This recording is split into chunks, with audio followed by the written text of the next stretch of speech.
नमस्कार। भाग्योदय विचार प्रवाह श्रृंखला के 166वें 166 चरण में आपका अभिनंदन करता हूं।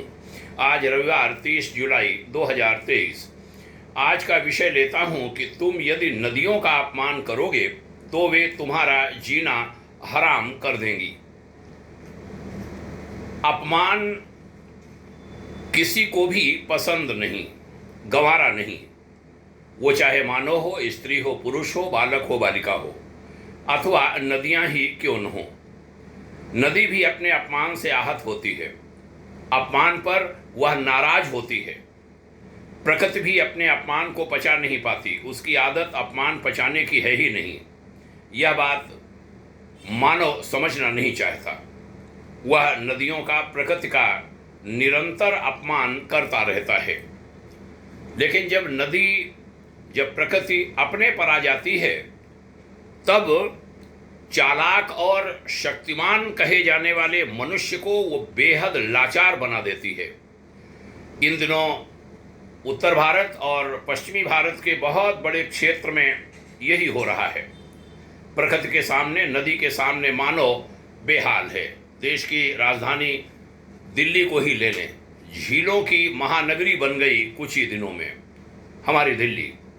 कहते हैं 45 बरस बाद दिल्ली ने अपनी यह दुर्दशा देखी है।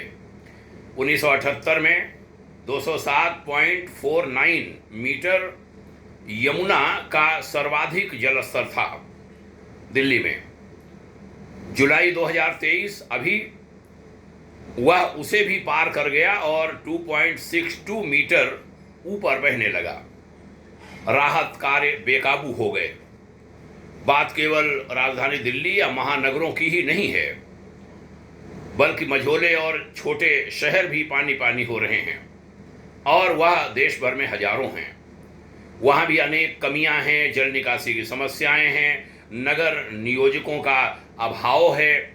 यहाँ तक कि नगर पालिकाओं में जो ईओ होते हैं वे सभी जगह पूरे नहीं होते, चार्ज में अन्य अफसर काम देखते हैं। अचरज भी होता है, हमारे सांसद और हमारे माननीय विधायक, उनकी कोई सीट खाली नहीं रखी जाती। जन जरूरत वाले अफसरों की कमी पर चिंता नहीं होती किसी को। नगर नियोजक भारत में 1 लाख की जनसंख्या पर 0.23 हैं। अन्य देशों में यह संख्या 20 से लेकर 40 तक है, यानी 1 लाख आबादी पर 20 से 40 नगर नियोजक होते हैं वहाँ। और हमारे यहाँ 1 लाख की आबादी पर आधा भी नहीं, 0.23, आधा क्या चौथाई भी नहीं। हमने रिज सत्ता को जीवन दान करने के पहले राजकीय सेवा की है उत्तर प्रदेश सरकार में। अंतिम सेवा वैज्ञानिकों के बीच रही। हम देखते थे हमारे साइंटिस्ट सरकारों को समय पूर्व आगाह करते हैं, लेकिन उनकी बातों, उनके सुझावों, उनकी चेतावनियों को गंभीरता से नहीं लिया जाता। जब समस्या सिर पर आ पड़ती है तब हाय तौबा मस्ती है। बाढ़ की ही समस्या को ले लें। वर्ष 1970 के दशक में राष्ट्रीय बाढ़ आयोग की स्थापना हुई थी। आयोग ने कुछ वर्ष बाद 1980 में अपनी रिपोर्ट दी थी। कुल 207 सिफारिशें सरकार को करी थी वैज्ञानिकों ने। आयोग ने कितनी रिकमेंडेशंस मानी गई, ये समीक्षा का विषय है। वैज्ञानिकों का कहना है यदि समय रहते, यानी जब बाढ़, आपदा आदि नहीं होती है, उस अवधि में उन स्थितियों पर गंभीरता से काम हो तो ऐसी समस्याओं से बचाया जा सकता है।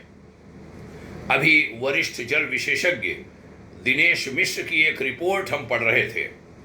उन्होंने बारिश से पहले की जाने वाली कार्रवाइयों को नील बताया था।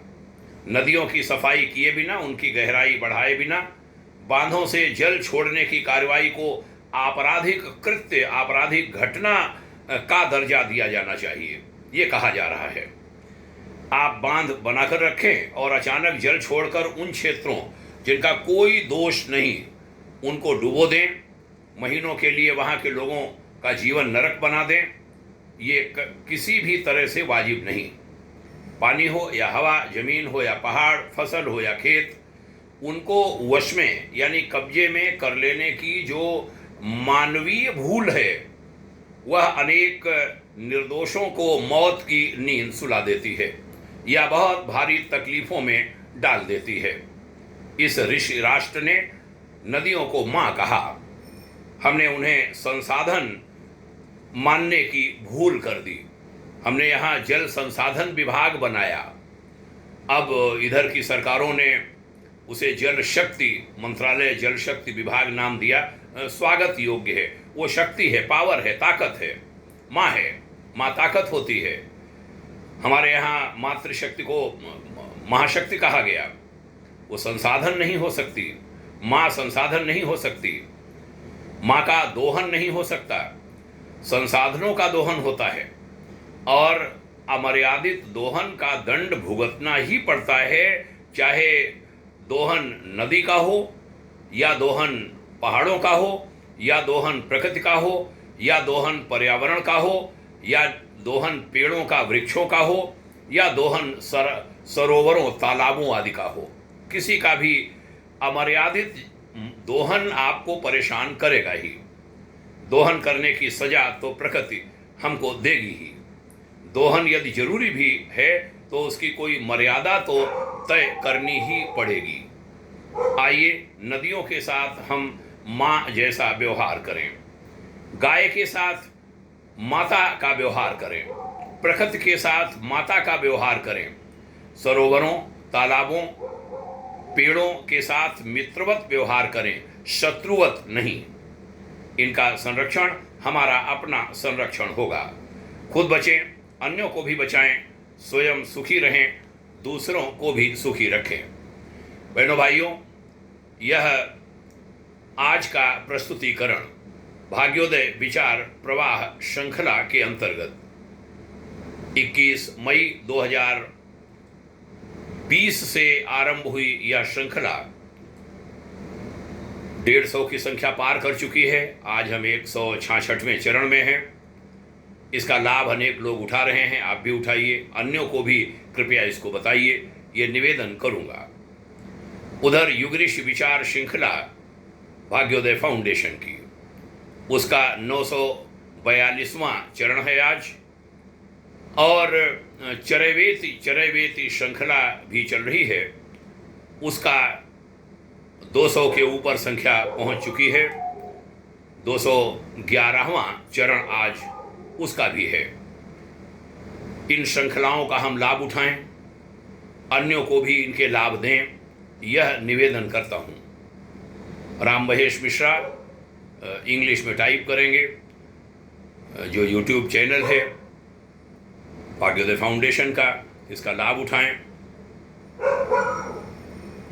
आप साझा कीजिए, इनको लाइक कीजिए, यह भी अनुरोध करूंगा। सभी लाभ उठाते रहें, सबका हित हो, सभी का कल्याण हो। प्रणाम करता हूं। जय हिंद, शुभकामना। ओम शांति।